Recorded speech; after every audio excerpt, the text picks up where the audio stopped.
On the Road in Armenia, article by Daniel Tahmazyan, published on October 16, 2024, on EVN Report. This is what is yours. My grandmother began with this phrase nearly every day of my recent visit to Armenia. The line is simple, yet carries a powerful emotional message for nearly every Armenian. It reminds them that Armenia, perhaps Armenia alone, is what truly belongs to them in this world. The phrase is also flexible enough to take on even comedic connotations. I remember years ago Professor Gregory Ereshian half-jokingly telling me over lunch in Sunik as flies circled our food, "You should never forget that these flies are your flies." He was subtly implying that even the flies were mine, just as Armenia is. With my grandmother's words and recollections of every sort in my mind, I set out on a trip along familiar roads from my hometown, Vagharshapat, to Noravank Monastery in Vayots Dzor. This trip, however, was far more than a simple drive to Noravank and back. Our first stop was Khor Virap, a place of personal significance. I was baptized there, and as Armenia's revered poet and writer Hovhannes Tumanyan might say, Mount Ararat, or Massis as we often refer to it, became my godfather. A special place for Armenians, this site is where Gregory the Illuminator was imprisoned in a deep pit for 13 years by Tiridates III before becoming our first Catholicos. At Khor Virap, gazing at Massis, so close yet so far, I was once again struck by how Armenia is a country of many contrasts. But then again, what country isn't full of contradictions? My father, looking intently, remarked that he had never before realized how close the Turkish border was. It was so close, in fact, that my phone had switched to displaying Turkish time instead of Armenian. The arid Mount Erts and majestic Mount Massis accompanied us until Armash, where we came dangerously close to Azerbaijani-held Nakhichevan, another part of the lost homeland. Armenian military posts were visible on several heights, and the raised berms alongside the road were a reminder of the First War fought in the 1990s. They were built to prevent the enemy from targeting vehicles driving on those roads. However, this wasn't the only change in the landscape. In the past, the road from Surinavan, my native village, to Armash was lined with trees on both sides, almost forming an arch according to my aunt's description. In the semi-desert climate of the Ararat Valley, these trees provided much-needed shade. They were cut down and used as firewood during the First War, helping people survive the harsh Armenian winters. The country's landscape changed, as did people's way of life. As I drove past those mounds, a story my aunt once shared sprang to mind. During the First War, Armash faced the looming threat of attack from Nakhichevan, and the people of Surinavan faced evacuation.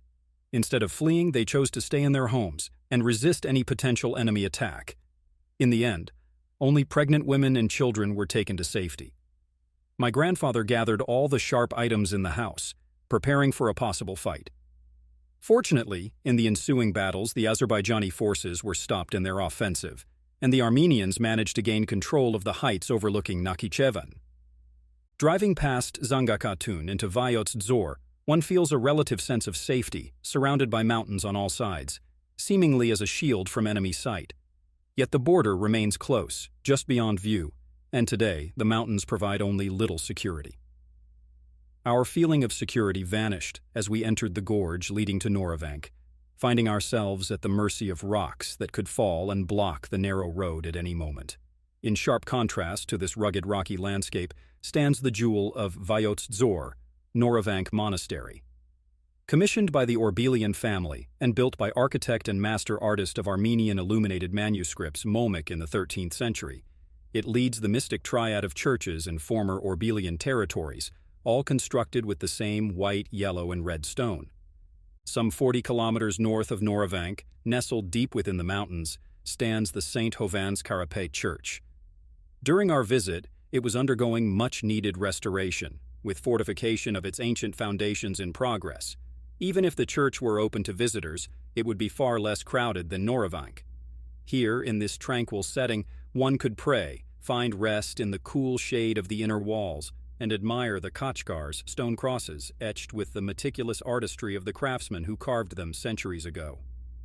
It is in places like this, meant for ascetic contemplation, that one can feel what Vahan Terian so delicately called spiritual Armenia. It is not the Armenia celebrated in songs and poems, but an Armenia that retreats into the mountains, seeking a moment of respite from the burdens that weigh her down. Not far from St. Hovannes Karape, near the village of Lanjanist, one can find what the locals call Spitak, White Monastery. Recent excavations in the monastic complex have unearthed a 14th-century church and a graveyard where commoners and people of social distinction were buried side by side. The tombstones are bare except for a simple etching of the human form, a common feature of medieval cemeteries across Armenia. On the way back, I asked my father to take a detour through our village. How much it had changed. The image I carried in my memories was worlds apart from the reality before me. Now, all I saw was a dilapidated place, so altered that even our own street seemed unrecognizable. The only familiar sight was the old gate to our house, its once vibrant green now dulled and tinged with rust, the patterned handle still intact. Not a single person was outside. No living soul could withstand the searing heat of the Ararat Valley at its peak. For a moment, my native village seemed alien to me, but deep in my childhood memories, I had preserved a perfect image of Serenavan, nestled in the Ararat Valley with its many storks, and my childhood self sitting in our garden, avidly painting Mount Masses with watercolors guarded by the mountain's imposing presence. Despite all the apparent changes, things have remained the same.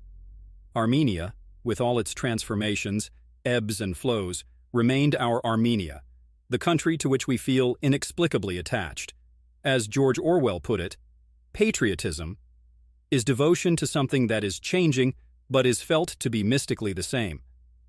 Only on the road can one grasp Armenia's small size and vulnerability to attacks from unfriendly neighbors. This rugged terrain of seemingly insurmountable mountains, dotted with vineyards and monasteries, appears barely aware of its borders. Stretching far beyond its internationally recognized borders, Armenia is simultaneously a country of epic depth and intricate history, yet so fragile and young that it is barely conscious of its past. Hence, despite the National Assembly president's smug response, Saryan Street is not representative of Armenia. In fact, central Yerevan is merely a polished facade carefully concealing l'Arménie profonde, deep Armenia. This true Armenia still resides, as it has for most of its history, in the villages and countryside, among the still-standing monasteries and half-ruins. It's in these places where ordinary people struggle to get by, feeling in their bones the misfortunes that might yet befall them.